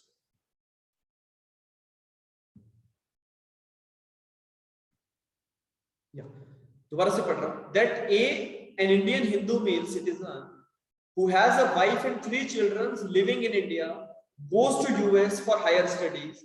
There he marries an American girl. तो एक व्यक्ति है जो हिंदू है, भारत का नागरिक है, भारत में एक बीवी है, 3 बच्चे हैं, और फॉरेन कंट्री चला गया और अमेरिकन गर्ल के साथ उसने शादी कर दी. जब वो इंडिया वापस आया तो उसकी जो इंडियन वाइफ थी, हिंदू वाइफ, उसने उसके ऊपर 494 that is the offence of bigamy, इसका एक केस रजिस्टर करवा दिया. ठीक है. He was prosecuted under section 494 IPC. State as to which of the sections will be applicable on a by virtue of which he got prosecuted. कौन सा section लग रहा है बताएंगे? यस आंसर करके. सेक्शन नंबर 2 लगेगा, 4 का क्लॉज 1, 2 या 3 लगेगा? यस जल्दी से जवाब देंगे.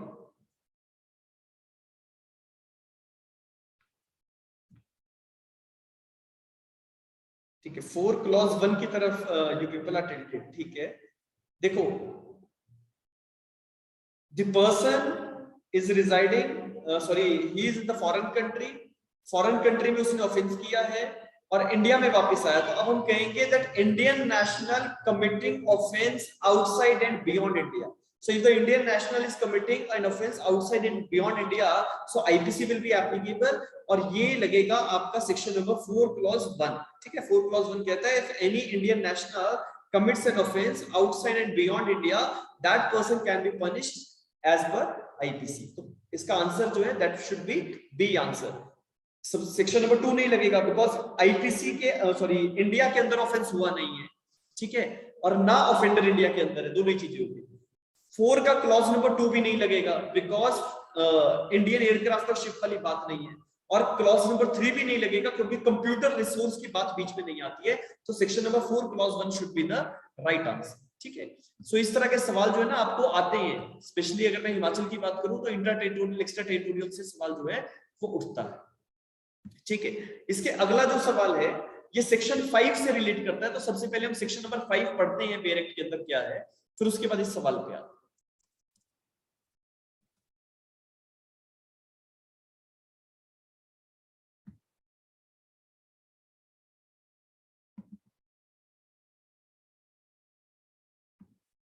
Yeah. So section number 5 of IPC कहता है that nothing in this act shall affect the provisions of any act for punishing mutiny or desertion of the officers, soldiers, sailors or airmen in the service of government of India or the provisions of any special or local laws. ठीक है, nothing in this act shall affect the provisions of any act for punishing mutiny or desertion of the officers, soldiers, sailor, airmen etc. तो अगर किसी कानून के अंदर ये जो डेजर्टर्स होते हैं या जो म्यूटिनी, जो मतलब जंग छोड़ के वापस आ जाते हैं ऐसे लोग, सोलर ऑफिसर्स हैं, सोल्जर्स हैं, सेलर्स, एयरमैन एक्सेट्रा, तो अगर उनके लिए कोई स्पेशल लॉ बनाया गया है, उस लॉ के अंदर उनकी पनिशमेंट्स हो सकती है, आईपीसी उनको उसको बिल्कुल अफेक्ट नहीं करता है। Nothing in this act shall affect the provisions of any act. IPC उस किसी भी कानून के ऊपर कोई भी एम्बार्गो जो है वो क्रिएट नहीं करता है। तो now this is a particular section, ठीक है। सेक्शन तो बहुत इजी है, लेकिन जब सवाल आएगा तो सवाल समझते क्या है, ठीक है। क्वेश्चन है that section 5 of the code is a saving clause to section 2 in accordance to the maxim, ठीक है, कि हमारा सेक्शन 5 जो है आईपीसी का, सेक्शन 2 का सेविंग क्लॉज। सेक्शन 2 कहता है कि इंडियन टेरिटरी में कोई भी व्यक्ति अपराध करता है उसको आईपीसी के अकॉर्डिंगली हम लायबल करवा देंगे। सेक्शन 5 कहता है कि अगर कोई स्पेशल लॉ है जो म्यूटिनी और डिजर्शन को रेगुलेट करता है तो वो लॉ अपना काम कर सकता है, आईपीसी उसको इफेक्ट नहीं करेगा। तो आप पहला जो पॉइंट बनाओगे वो ये कि section 5 is an exception to section 2 of IPC. पहला सवाल, section 5 is an exception to section 2 of IPC, ठीक है। लिख लिया सभी लोगों ने। इसके बाद नीचे जो है ना 4 मैगजिम्स लिखे, इन चारों मैगजिम्स का अपना अपना मीनिंग होगा, ठीक है। और ये मैगजिम्स लगभग ऐसे लगते हैं कि शायद बहुत रेयरली लोगों ने पढ़े। जैसे फर्स्ट मैगजिम है, इट इज बॉनी जुडिशियस एस्ट एम्प्लायरे जुडिक्शनम। तो ये जो मैगजिम्स है ना, सबसे पहले हम एक काम करते हैं, मैगजिम्स का मीनिंग समझ लेते हैं ताकि आपको इसका आंसर करने में इजीनेस आ जाए, ठीक है। तो ये 4 मैगजिम्स हैं, चारों मैगजिम्स के मीनिंग्स मैं आपके सामने यहाँ स्क्रीन पे रखूंगा, आप इनको लिखते जाइए, ठीक है। अपनी कॉपीज पे लिखेंगे ना, बिकॉज पीडीएफ तो मैं शेयर कर ही दूंगा, लेकिन कॉपी पे जो लिखोगे ना वो याद रहेगा। सो पहला जो मैगजीम है, इट इज जनरलिस स्पेशलिबस नॉन डेरोगेट। मेरे ख्याल से स्क्रीन सभी लोगों को दिख रही है, यस?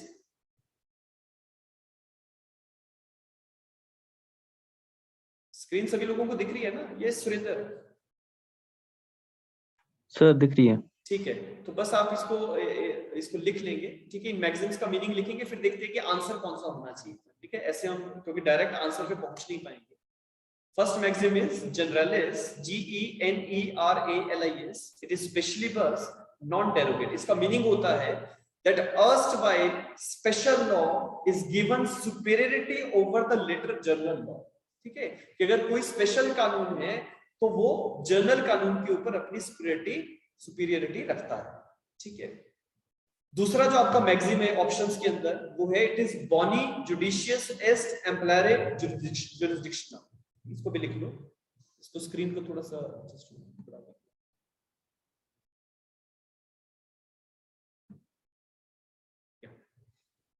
तो ये जो सेकंड मैगजीम है, इट इज बॉनी जुडिशियस वाला, इसका जो मीनिंग है वो ये है that this maxim states it is the duty of the जज टू इनलार्ज इट्स जुरिसडिक्शन, ठीक है। कहते हैं कि हर जज की ये ड्यूटी होती है कि वो जो भी लॉ की रेमेडीज हैं उनको पार्टीज को अवेलेबल करवाए, ठीक है। तो आप इस पूरे फ्रेज को अगर लिखना चाहो तो पूरा लिख लो, लेकिन मीनिंग इसका फर्स्ट लाइन में है, the maxim states that it is the duty of a जज टू इनलार्ज इट्स जुरिसडिक्शन, ठीक है। This maxim is to amplify the remedies as to apply the rules to the advancement of the substantial justice. It denotes that good judge's duty is to develop the remedies of law, ठीक है।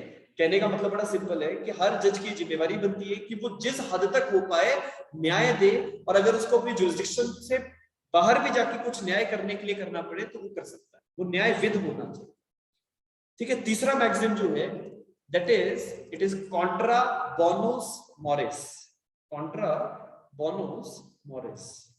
इसका मतलब है that कॉन्ट्रा बोनोस morals is against good morals, ठीक है। कोई भी ऐसी चीज जो गुड मॉरल्स के अगेंस्ट, ठीक है, harmful for the moral welfare of the society अगर है तो उसको हम कॉन्ट्रा बोनोस मॉरिस कहते हैं, which is against the good morals. कोई भी ऐसी चीज जो गुड मॉरल्स के अगेंस्ट है उसको कहेंगे कॉन्ट्रा बोनोस मॉरल्स, ठीक है, which is harmful for the moral welfare. और लास्ट जो मैगजीम है इसको भी लिख लो, इट इज एक्टरिन कम्वेट ओनस प्रोबेंडी, ये बहुत बार पूछा जाता है, एक्टरिस कम्वेट ओनस प्रोबेंडी। इसका मीनिंग आप लोग लिख लेंगे that burden of proof lies with the plaintiff, burden of proof lies with the plaintiff. I hope everyone has written down the meanings of these maxims. सभी लोगों ने लिख लिया है ना, ये सब नोट करके बता देना, ऐसा लोग लिख ही ना रहे।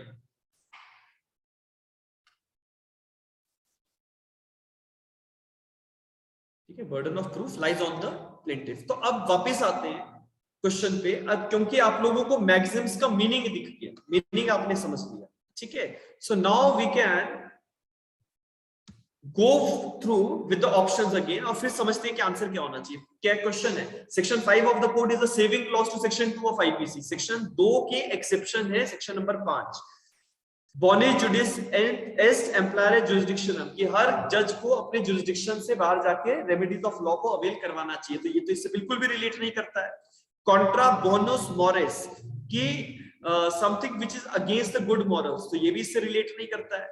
एक्टरी कम्वेट ओनस प्रोबेंडी, ये भी रिलेट नहीं करता बिकॉज ये कहता है ओनस प्रोबेंडी इज ऑन द प्लेंटिफ। लेकिन लास्ट वाला जो आपका मैक्सिम है, इट इज जनरलिया स्पेशलिस्ट नॉन डेरोगेट, ये इससे रिलेट करेगा। तो अब आप क्या करेंगे, अपने अपने बेरेक्स में ना इस सेक्शन 5 के आगे ये मैक्सिम लिख लेना, ठीक है। जनरलिया स्पेशलिबस नॉन डेरोगेट, स्पेशलिबस से समझ आता है स्पेशल लॉ, जनरलिस्ट से समझ आता है जनरल लॉ, तो जनरल लॉ के ऊपर स्पेशल लॉ प्रिवेल करता है, ये इस मैक्सिम का मीनिंग है, लिखा है ना। Erstwhile special law is given superiority over the latter general law.